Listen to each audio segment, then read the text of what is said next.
Washington, INS, the war is over. We repeat, Washington, the war is over according to INS. There it is, right on the nose. That's great news you've been waiting for.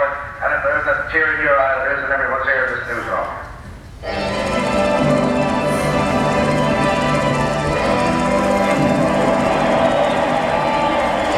In New York City, as throughout a rejoicing nation and world, vast throngs of grateful, happy people celebrate the end of fighting, the dawn of peace. 2 million New Yorkers jam Times Square. It's official. It's all over. It's total victory.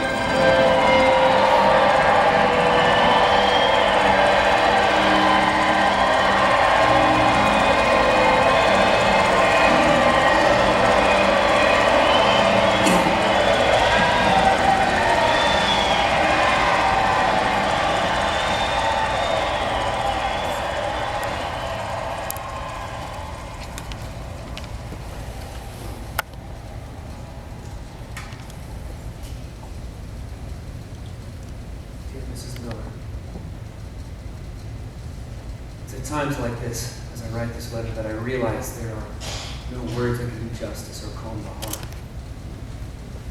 Still, I feel that you deserve to know the circumstances of your son Stephen's death. Stephen and I were attached to each other like no other people could ever be, and I loved him like a brother. It all happened at Iwo Jima. We were ordered to advance several hundred yards into the jungle and dig in at the edge of the lagoon. All was quiet until about 9 o'clock. Then we could hear the Japs cautiously advancing. And then suddenly all hell broke loose. The jungle was lit up like a stage. Battle cries broke out from both sides. We were outnumbered 5-1 and were soon hand to hand. After about 30 minutes, I was hit and I fell to the ground. Stephen stood over me and fought like a madman. And when I told him to leave me, all he said was, "Go to hell, Shep." Things began to quiet down and reorganization began. Stephen worked over me for about an hour, trying to stop the blood flow, tearing his shirt into strips and bandages. With his assistance, I could walk a bit. And as we made our way down a trail, we ran head-on into a Jap patrol. And Stephen, instead of getting away, chose to die fighting to save my life. He dropped me to the ground and he stood there with a knife in his hand and 3 Japs charged him with bayonets. He killed the first 2, but the third one stabbed him in the back with a bayonet. He fell and the Jap ran. And then he looked at me and he said, "Well, Shep, I guess this is where we came in." And he smiled. And he started trying to hum his favorite tune, "I'm Getting Tired So I Can Sleep."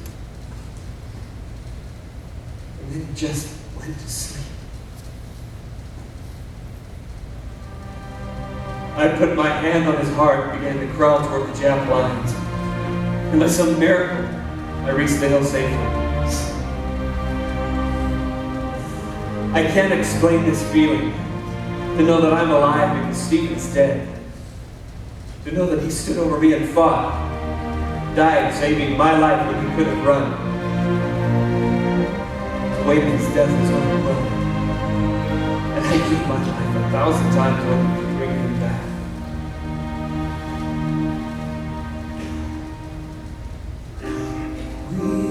Traveled through the valley of the shadow, walked its pathways side by side. I watched my friends and brothers fall before my eyes and heard their final cries. All the talk of flags and freedom and the glory and pride, they go fading into black. 'Cause when the fear swells up inside your swollen heart, with the weight of heroes on your back,